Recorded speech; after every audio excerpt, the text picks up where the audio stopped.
Just get paid. Just get paid. It's Friday night. Money in my pocket. Party hard times. Lazy life. Get on down now. Just get paid. Just get paid. It's Friday night. Money in my pocket. Party hard times. Lazy life. Bonjour et bienvenue à tous les bowlers, à tous les hoopers, c'est Afro Buzzer Time sur Flyweb Tropical, la radio et la télé qui prennent leur envol sur le net.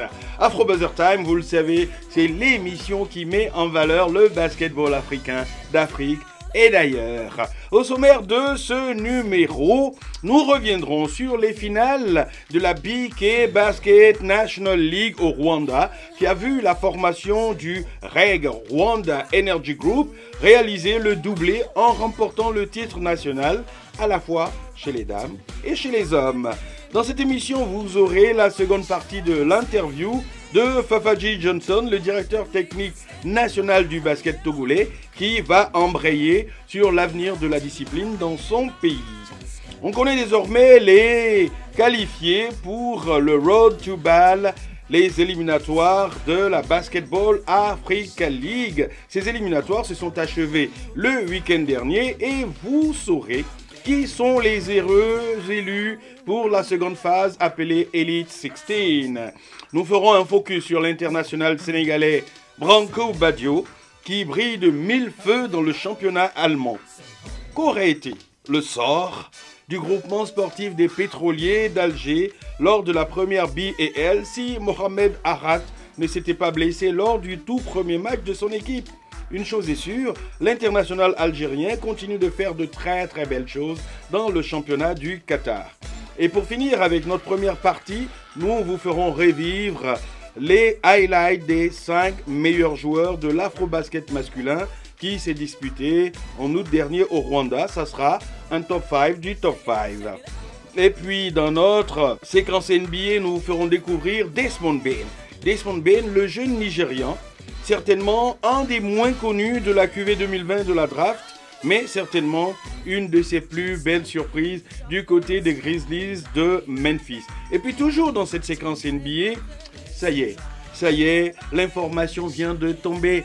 Ty Lawson deviendra le premier joueur estampillé NBA à jouer dans la BAL. C'est un grand coup. C'est un grand coup que vient de réaliser le finaliste malheureux de la saison inaugurale, l'US Monastir de Tunisie. Voilà pour le sommaire. Afro Buzzer numéro 20, c'est parti.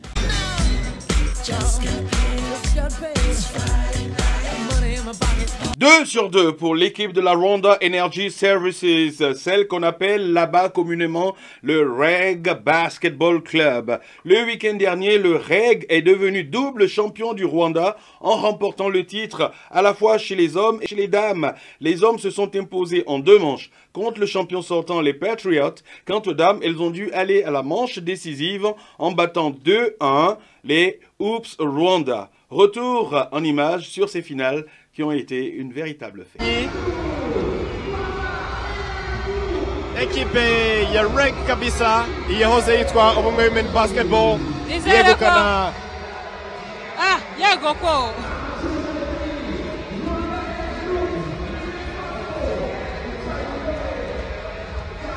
igikombe kabisa cyishimiwe cyane ku ikipe ya REG Women Basketball. urabona ko bishimye, ni ibintu byiza kuba ikipe ije umwaka umwe nubwo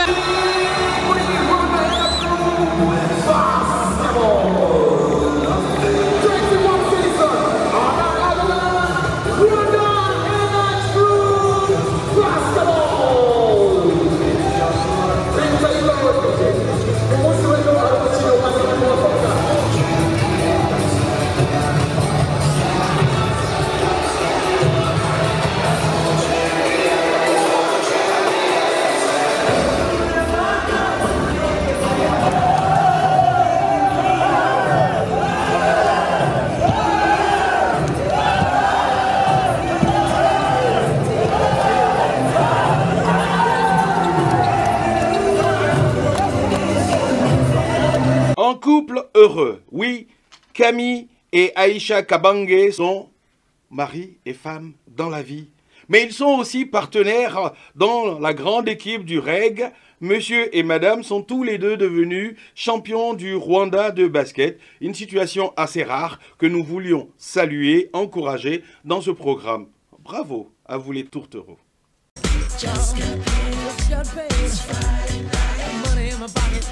Que devient le basketball togolais? Deuxième partie. Oui, effectivement, nous allons vous proposer la deuxième partie de l'interview qu'a réalisé notre confrère Tony Dalmeida. Une question qu'il a posée à Fafa-J. Johnson, le directeur technique national du basketball togolais. Dans cette seconde partie, le patron technique du basket au Togo nous en dit plus sur les perspectives d'avenir du basket dans son pays. Toujours au montage, le maestro. C'est tout. Je disais tout à l'heure, dans mon action, c'est ce qu'on se dit, c'est aujourd'hui, il nous faut avoir une direction technique assez complète, assez structurée et à caractère national pour qu'on puisse couvrir toute l'étendue du territoire national. Ça, c'est le premier point. Le deuxième point, c'est lancer un appel pour que des formations puissent se faire, pour que nous puissions assumer beaucoup plus pleinement, avec beaucoup plus de compétences et d'efficacité, le travail que nous avons à faire à la direction technique, parce que nous avons besoin d'une formation et là nous lançons un appel de façon générale pour avoir une formation qui nous permettrait d'assumer, comme je le disais, en bonne et due forme cette fonction-là de directeur technique national, et que tous ceux qui doivent être dans l'équipe aussi puissent asseoir cette façon de faire. Une fois que ceci serait fait, nous allons maintenant sur le terrain et mettre en application ce que nous avons appris pour que l'on puisse aller vers les jeunes, travailler un peu avec les jeunes, aller au-delà de ce que nous avons toujours fait au niveau des jeunes pour pouvoir avoir le résultat escompté. Donc, je voudrais ajouter à cela l'instauration des compétitions au niveau de ces jeunes que nous aurons à former. Et c'est un aspect important. C'est un aspect important qu'une fois que les jeunes seront autrement encadrés par les techniciens formés, nous serons en mesure d'organiser des compétitions pour que le cycle soit complet à la fin, pour que l'on puisse être sûr d'avoir de bons résultats pendant la période qui sera considérée, que nous aurons considérée. Oui, à ce niveau, je crois, nous allons continuer la formation au niveau des entraîneurs et nous voudrions, dans notre organisation, prévoir des diplômes sur le plan national qui permettraient à ce que la formation des entraîneurs soit une formation dynamique, une formation continue. On ne va pas attendre la formation FIBA avant d'avoir des tests. On veut asseoir sur le plan national des diplômes qui permettraient d'avoir des candidats pour les entraîneurs FIBA, avoir des candidats assez outillés. Donc, une chose est sûre, c'est qu'il faut initier cela. Pourquoi initier? Parce que ça nous permettra d'avoir des entraîneurs qui sont toujours aptes, assez formés, qui puissent répondre aux normes dans un cadre qui sera déterminé autrement que ce que nous avons toujours fait jusqu'à présent. À remercier tous ceux qui contribuent à rehausser le niveau du basketball sur le plan africain. De façon générale, je fais en passant un coucou à notre frère et ami de tous les jours, Malik, à son fofo, comme il le dit, Tony Dalmeida. Mais ce qui est bon de savoir ici, c'est que on ne peut pas faire le basketball aujourd'hui sans les médias et on commence par le comprendre sous tous les cieux. Et je crois que le rôle ici qui est joué par les médias aussi est un rôle très important pour nous permettre de dire ce que nous voulons faire. Et dans le même temps que nous disons ce que nous avons à faire, nous faisons appel à d'autres personnes qui peuvent aussi nous aider à faire bien pour que le basketball, comme on le veut maintenant, soit un basketball assez fourni, assez outillé, assez dynamique et assez révélateur. Nous saluons tout le monde, nous disons merci à tout le monde et vivement le basketball africain pour que vive, comme j'ai l'habitude de le dire, un peu le basketball, la NBA. Merci. On connaît désormais les 16 petits vénards. Oui, ce sont des vénards. C'est pour ça qu'on les appelle l'Elite 16. Oui, les équipes qualifiées pour le Road to Ball deuxième partie, les éliminatoires de la Basketball Africa League. Ces éliminatoires se sont achevés le week-end dernier et regardez la liste des heureux élus. Depuis le week-end dernier, je vous le disais dans les titres, on connaît les 12 qualifiés pour la première fenêtre de la BAL. Ce sont le SLAC de Guinée, l'AS Police, la SOA, Société Omnisport de l'Armée Côte d'Ivoire, l'AS Nigélec du Niger, le FAP Cameroun, le BC Espoir Foucache de la RDC. Ensuite, on a le New Star de Tanzanie, l'Ulinzi Basketball Team du Kenya, City Oilers Ouganda, Kouraini Heat, on a Cape Town Tigers d'Afrique du Sud, le Ferroviario de Beira du Mozambique. Et à ces 12, on va rajouter les wildcards. Les wildcards que sont l'AS Salé, le Cobra Sport du Sud-Soudan, l'AS Salé du Maroc, le Matero Magic de Zambie et l'ASPAC. L'ASPAC qui vont compléter ces 12 à 16. C'est pour ça que ça s'appelle l'Elite 16 ou l'Elite 16. Donc, le deuxième tour de la BAL s'annonce plus indécis que jamais. El Hadj Omar Branco Badio, ce nom vous dit certainement quelque chose. On l'a découvert lors de l'Afrobasket masculin de Kigali au mois d'août au Rwanda, où il a remporté la médaille de bronze avec le Sénégal. Alors que ce joueur végétait un peu dans l'équipe B du FC Barcelone, celui qu'on surnomme affectueusement Papy, rêvait de driver une équipe et d'endosser le costume du premier rôle, ce que les Skyliners de Francfort, club du championnat allemand, n'ont pas hésité à faire. Et Branco le leur rend bien, il brille de 1000 feux dans la Bundesliga Basketball. Regardez. In 5 Spielen zurückgeholt in die Liga. Aber in den letzten 21 Monaten nur 3 Basketballspiele für Will Cherry. Die Frankfurter in Blau mit einem guten Start, vor allem von der Dreierlinie. Felicio, leichter Fehler. Badio ganz schnell, ganz gut vorne. Klasse Abschluss. Liners mit einem guten Spiel, ihrem besten Saisonspiel. Auch weil dieser Mann groß aufdreht. 22 Jahre jung, Branco Badio, der Mann aus dem Senegal.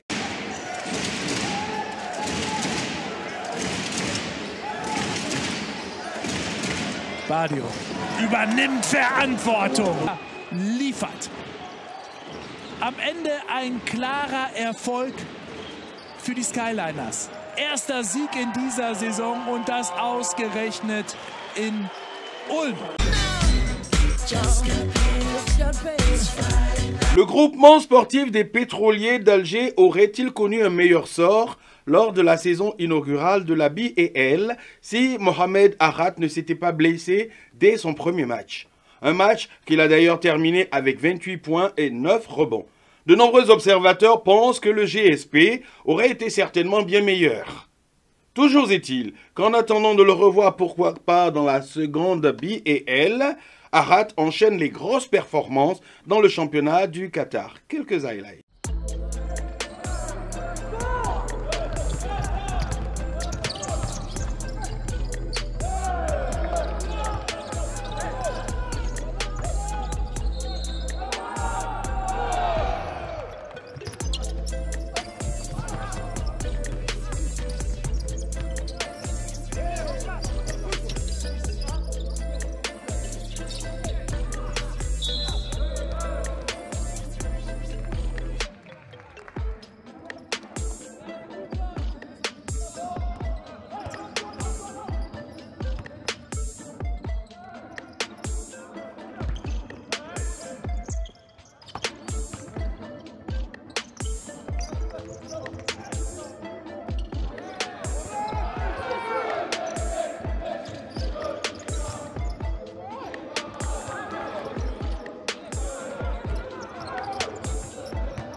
avons eu 2 coups de cœur pour 2 associations qui utilisent le basket pour faire passer leur message à travers la jeunesse africaine et ça nous touche beaucoup. La première, c'est Hope Team, drivée par l'ancienne internationale ivoirienne Patricia Lorougnon, qui continue d'œuvrer dans le basket de son pays, qui a eu une idée de génie. Depuis 3 ans maintenant, elle organise un tournoi à destination des jeunes filles uniquement. Objectif, allier le sportif, le social et le sociétal. Hope Team, c'est l'organisation fondée par Patricia Lorougnon, ancienne basketteuse internationale de la Côte d'Ivoire. Cette structure, qui a plusieurs cordes à son arc, veut, à travers le tournoi de l'espérance, aider les jeunes filles à s'épanouir par le sport, tout en leur prodiguant, mais aussi, de sages conseils et en leur fournissant des aides scolaires, des dons de vivre et non-vivre. C'est ainsi que le week-end de la Toussaint a été l'occasion d'organiser la 3e édition de ce tournoi. Avec 10 équipes, NCA Koumassi, EPP Lagune, National, Village Don Bosco, Gatis, Awane, Elite 3A, Voltaire, Senga 1, Senga 2. Cette édition a été une très belle fête, notamment grâce à la générosité de Sapeld qui parrainait l'événement. Après 2018 et 2019, Patricia Lorougnon, l'organisatrice du tournoi, a voulu faire les choses en grand, distraire les jeunes filles afin de les amener à prendre conscience de leur corps, mais aussi faire du basketball une activité sociétale, car le regard sur les filles sportives est encore loin d'avoir changé. D'ailleurs, le thème de la journée portait sur les différents types de harcèlement en milieu scolaire. C'est donc dans une ambiance festive et ludique que les jeunes filles de 14 à 16 ans se sont retrouvées à l'Agora de Koumassi à Abidjan pour disputer cette belle compétition. Les nombreuses personnes qui se sont déplacées ont trouvé l'événement génial. Le petit déjeuner, le déjeuner ont été offerts aux joueuses et encadreurs et l'apothéose, ce fut un concert gratuit avec des artistes aimés par les jeunes filles, elles qui, avant cela, avaient reçu de nombreux cadeaux. Notre second coup de cœur, c'est donc ce tournoi de 3-3 organisé par l'association Blossom Youth le 28 décembre prochain. Dénommé The Formbo Bryant Showcase, il regroupera à Yaoundé des joueurs et joueuses issus de 14 centres de formation et d'écoles de basket, 7 pour les garçons, 7 pour les jeunes filles. C'est un format type FIBA qui se déroulera de 9h à 17h le 28 décembre. Donc n'oubliez pas, à la chapelle d'Etoudi à Yaoundé.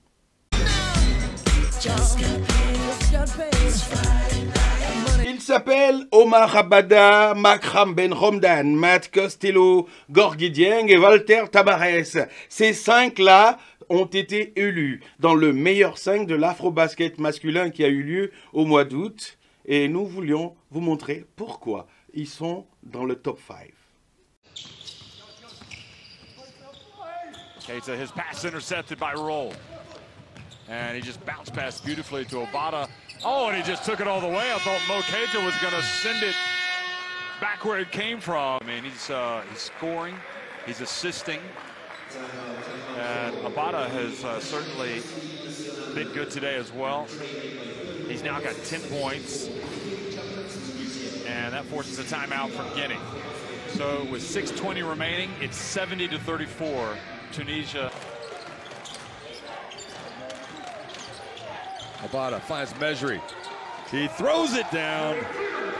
Yeah, sending a message to South Sudan. They now lead by 5. This was the dunk earlier from Mejri, so they are going to go look at it. Hear it again. Great fundamentals, just what he, couple of fakes, gets Dengakuth out of the play. Gindi catches. Tough drive. El Malbrook over to Michael Roll. Passes back to Ben Rondon. The wind is in the sails of Tunisia. That's picture perfect fast break. No look pass. And Ben Rondon throws it down. Oh, they're turning on all cylinders. Tunisia outscoring Egypt 16-0 in the first 3 minutes. About it down low to Makram Ben Ramdam. And another three-point play opportunity. And he breaks out the gun show. Really deep once he's got baseline. Jimmy is on the wrong side. Oh Look my at goodness. Back into Costello. See if this kind of steadies the ship. Oh boy, that was abuse. That's a pro move right there. That's beautiful. Way downtown, just drains the three, and look at this. That is class. Great rhythm to this move. Couple of dribbles, body contact, spin left, go right, finish left. And the help was coming as well, and that's great body shape on that. Protection from Matt Costello, who was trying to play defense there. Quick pass, Costello! And watch the dunk by Costello and his own little personal jungle gym. Yeah, and he has just got his body shape wrong. You could see Costello, but he couldn't see the ball. And once Costello attacked the basket, there was... And now here's Mua crossing midcourt and throwing the ball into the hands of Fai, who then gets it up to Gorgui Dieng, who doesn't miss. Beautiful play. Doesn't miss and gets a three-point play opportunity. That's so clever. He's Senegal a chance to get back and intercept. And then watch this. Dribble, spin, and ticky-tack foul. Soft foul. If you're going to foul him, don't let him score. Dos Santos passes it outside. Doniema drives in and, well, that wasn't coming close, but it was blocked. Shilde Dondao. You've got to go stronger than that. And Ndoye just stays in close attendance to Doniema and blocks the shot. Here comes Mamadou Fai. Dieng again, will be another three. Yes, it will. That's tough. Yeah, it's just jump stop. These fundamentals are just perfect. Little jump stop. Defense doesn't come out quick enough. And he's got good size. Little hop step. And he's always in rhythm, always balanced. Footwork, shot position. But Dingu is on him. They brought in another shooter, though, with Seiko. Almeida puts up and goes in and out. And then Tavares again. The follow and the jam. Yeah, they need to address this, Jeff. That is just explosive. Basketball, wherever it is. Look at him. Yeah, Dingu simply could not do any more trying to box him out. I just don't think, even though Dengu's probably their tallest player, that you need size, you need width. They have to have both those guys to make it to the finish line, you would think. I think so, yeah. Sabir Alley-oop and the dog from it, Tavares. That is outrageous, Jeff. Goodness gracious. It's like being pushed away from the rim and he still dunked it. Yeah. And the issue is, Mejri gets caught in no man's land again, steps towards the ball.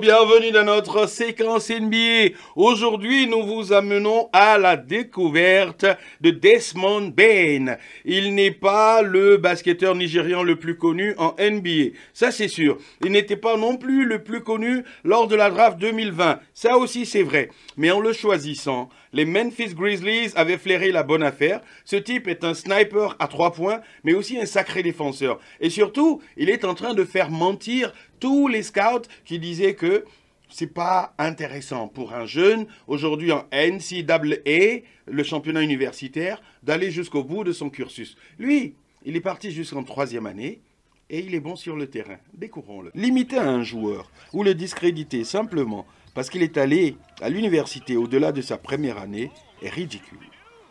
Desmond Bane a été étiqueté comme un joueur plafond bas, entrant dans la draft principalement en raison de son envergure négative. On disait que sa polyvalence de position était limitée, ce qui signifie qu'il ne pouvait vraiment pas jouer en dehors d'être un shooting guard. Et malgré sa grande adresse extérieure, on ne lui prédisait pas un grand avenir à cause de cela. Et cela va vous faire marrer, ses bras trop courts. Oui, vous avez bien entendu. Lors de sa saison recrue, Ben a joué dans son rôle sans avoir disputé une seule minute en Summer League et sans avoir eu beaucoup de training camp non plus. Ben a été plongé dans le feu et, à environ 22 minutes par match, a été très bon. Il a shooté à 43% de réussite à 3 points. Mais ça, nous le savions. Ben est un tireur d'élite. Il a surtout enrichi son jeu d'une grande capacité de driver vers le cercle quand il est attendu sur la périphérie. Le tout en excellant en défense. Comme quoi, aller loin dans les études n'est pas rédhibitoire en NBA. Certains joueurs auraient d'ailleurs mérité d'y rester un peu plus. Il ne nous gratifierait pas de cagades qu'on voit tous les jours par manque de quotient intellectuel. Et puis, ça y est, je vous le disais dans les titres, l'information vient de tomber, c'est tout chaud, tout chaud. Ty Lawson deviendra le premier joueur estampillé NBA à jouer dans la BAL. Je ne parle pas de joueurs qui se sont fait connaître à la BAL pour essayer de gratter un strapontin en NBA. Non, je ne vous parle pas de ces joueurs-là. Là, je vous parle d'un joueur qui a eu une vraie carrière NBA, notamment au Denver Nuggets. C'est un grand coup que vient de réaliser le finaliste malheureux de la saison inaugurale, c'est-à-dire l'US Monastir de Tunisie. Pour ceux qui avaient un peu perdu de vue Ty Lawson, flashback. L'ancien joueur de la NBA Ty Lawson a rejoint l'équipe tunisienne de l'US Monastir qui se prépare à participer à la Basketball Africa League. Le finaliste de la saison inaugurale en mai dernier a récemment signé l'ancien joueur Ty Lawson et la nouvelle a été partagée par l'équipe tunisienne sur son compte Instagram. Autant dire que c'est un renfort de poids pour le champion tunisien. L'US Monastir entre par la même occasion dans l'histoire en devenant le premier club à signer un vrai joueur avec un vrai cursus NBA. Drafté par les Minnesota Timberwolves avec le 18e choix au total lors de la draft 2009 de la NBA, les Wolves l'échangeaient immédiatement aux Nuggets de Denver. Et c'est à Denver que Ty Lawson fera l'essentiel de sa carrière NBA, même s'il a fait ensuite quelques piges ailleurs. Le meneur de poche, 1,80 m, grâce à son premier pas dévastateur et son adresse, a toujours su trouver les solutions pour se sortir d'une NBA très physique de plus en plus. Au total, Lawson a passé 8 ans en NBA avec des moyennes de 12,7 points par match, 6 passes décisives et 2,7 rebonds, tout en tirant à 46% de moyenne. Sa dernière saison complète dans la Ligue a eu lieu en 2016-2017 quand il a joué 69 matchs pour les Kings de Sacramento. Il a également été pigiste pour les Houston Rockets, les Indiana Pacers lors de la saison 2015-2016. Sa dernière apparition à NBA s'est déroulée avec les Washington Wizards lors des playoffs NBA 2018 et depuis, Ty Lawson a joué pour la Chinese Basketball Association avant de se heurter à quelques problèmes avec la Ligue chinoise en septembre 2020. Il a passé 2 ans avec les Shandong Golden Stars où il a inscrit en moyenne 25,5 points par match, 46 rebonds, 6 passes décisives et 2 interceptions par match. Son arrivée à l'US Monastir annonce certainement des lendemains qui chantent et pour l'USM, remporter la BAL devient une priorité.